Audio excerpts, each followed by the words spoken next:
Yeah. So, I mean, so you haven't played Sundance. And I think that that's a fascinating comment because you're obviously good at what you do. You're being hired and paid to work.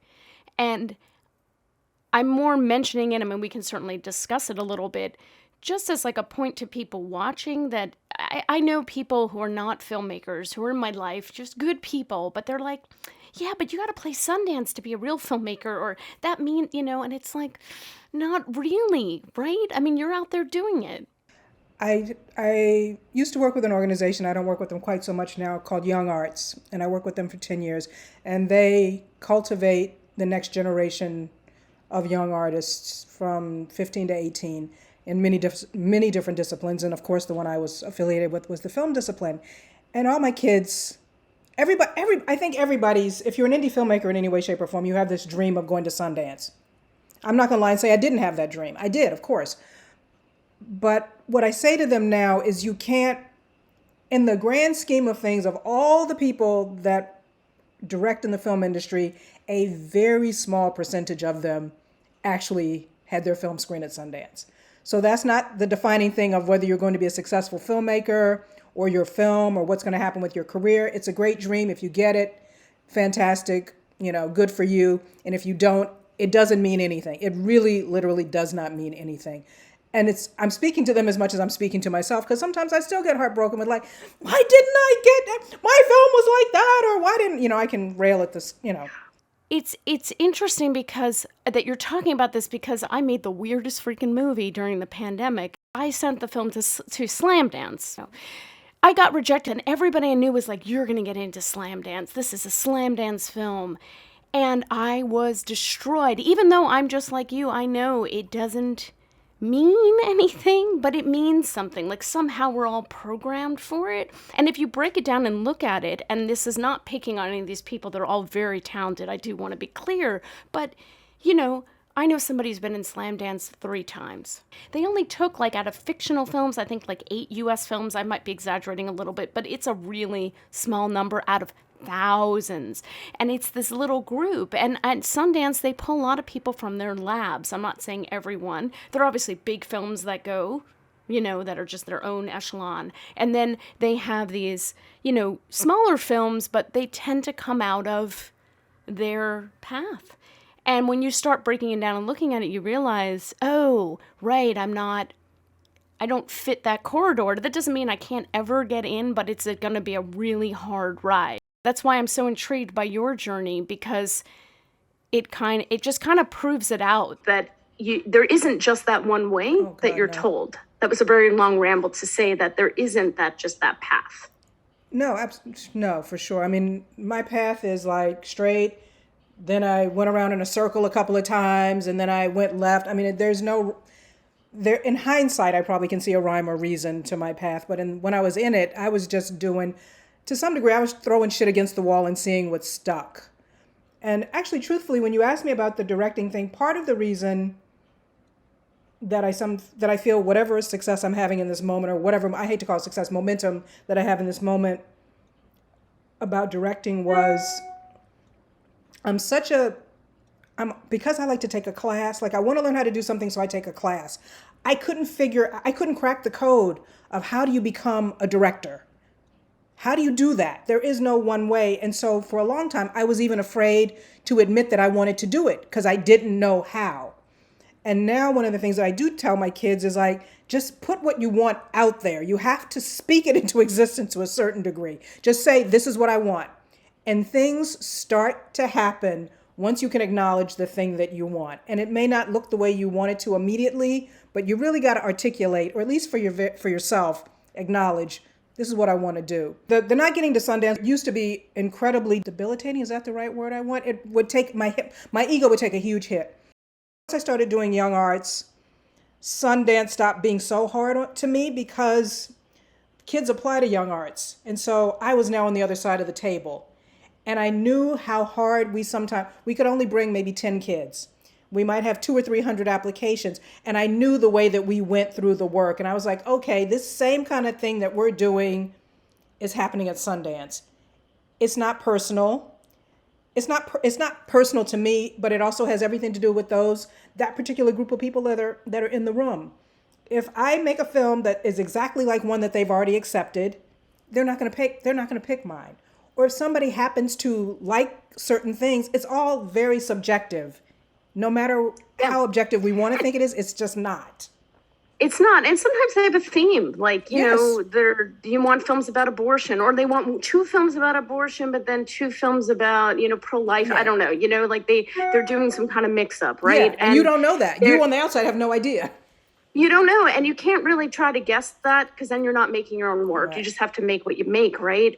And it is true. And actually, I believe Sundance's letter that went out said that there were over 14,000 films submitted. They take a few hundred, right? Yeah. I mean, it's impossible. I mean, not impossible, but you could win the lottery. Yeah. I actually had this bet going with a fellow filmmaker. It's an ongoing bet because we're never actually going to do this bet. Mm-hmm. But if we actually pooled, 100 filmmakers' money that they would put into submitting to festivals and just bought lottery tickets one night, which way would it be better? I think you'd win something in the lottery. We probably have a better chance of winning the Mega Millions. And I'm not trying to, encourage gambling your money away to try to get funding for your movie. That's a bad idea. Right. But in theory, it's like if we all put our money in, we'd probably have a better shot than the 14,000 to 200 ratio, whatever Yeah. that comes out to, right? Yeah, It's crazy. it is. And I think one of the things that I do talk to my kids about is what is it you trying to distill, what is it you hope to get out of Sundance? Because maybe the thing that you want to get out of Sundance, you don't have to go to Sundance to do. Maybe there's some other path. Even if you try Sundance, be thinking of these other paths.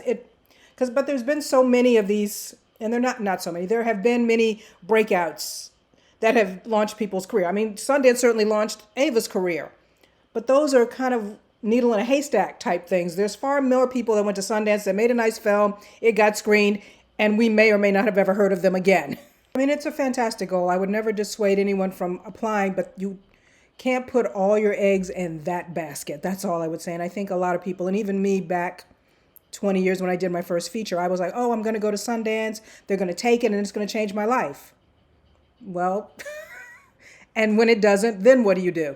That's the next thing. It's like, and then what is probably what I'm always saying to myself and to other people. And then what? And then what? Yeah, and that's a great thing to consider. Okay, and then what are you going to do next? What are you going to do and take control? I was thinking earlier today, things that I used to do earlier in my career. I used to make small films, very, very incredibly low budget films, which people can do even more easily now than I did back then. But I would always give myself a goal. It was like, okay, I want to work better with actors. And so I would write something or adapt something, and that would be the goal of that film. It didn't have to be pretty. It didn't have to be anything other than giving me an opportunity to work with actors on camera and improve my skills. And that was something I did. I made a commitment to myself because I was thinking about this. Like I did my first feature in 1999. I didn't do another feature till 2004. And then I didn't do another feature till 2018. So the thing to me that makes you a good director or makes you better is when you get the opportunity to do it. And so I just decided every year I'm going to do something small so I can constantly be improving my craft, because I'm never going to get any better if it's 4 to 6 to 15 years between projects. So that was one small way that I did feel like I was taking control and not always being at the mercy of, the way the industry can be. Right, and the great thing about that is you got to make what you wanted to make. Now, obviously within parameters, if you wanted to make a movie where you're on a helicopter the whole time, maybe that's not going to happen. Unless you know somebody with a helicopter, you could. But within parameters, you can keep making art. And I do think there's something about making something like the film I just made has an $18,000 budget.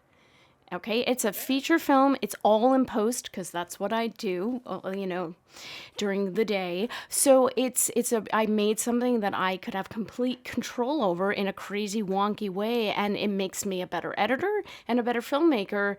And I didn't have to, I had to figure out the money. I'm not saying I have $18,000 in my pocket, but it's not the same as raising $180,000 or $360,000 and so on. It's not the same not the same thing. And I did it over 2 years. So I did a lot of freelance extra jobs to bank some money. And then I waited.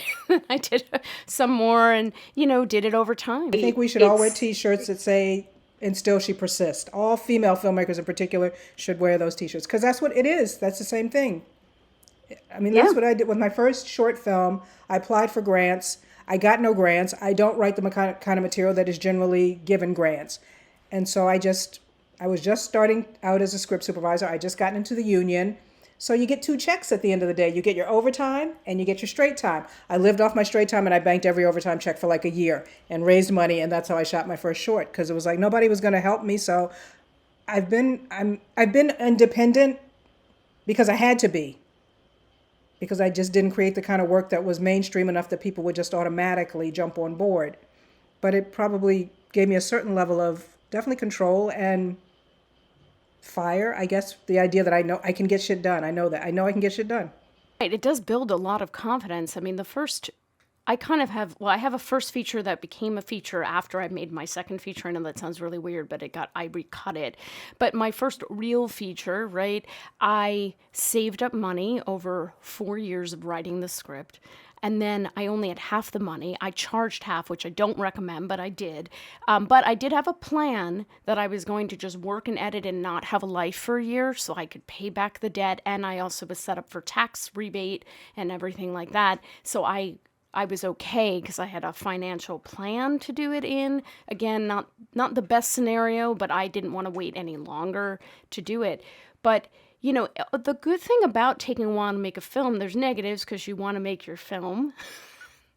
And why do I have to work another job? I just want to make my movies, right? But it makes you stop and think and come up with new ideas. And if you're sitting for a year because you don't have money for a colorist, you're like, well, what if I recut this now that I'm looking at it 3 months later? And what if I change that? And I think that's quite a luxury to have, whereas in the industry, in a sense, I mean, I know we would all like to be funded. I'd love to be funded with tons of money. But it's a luxury in a sense because if you're on a television show, right, there's a deadline.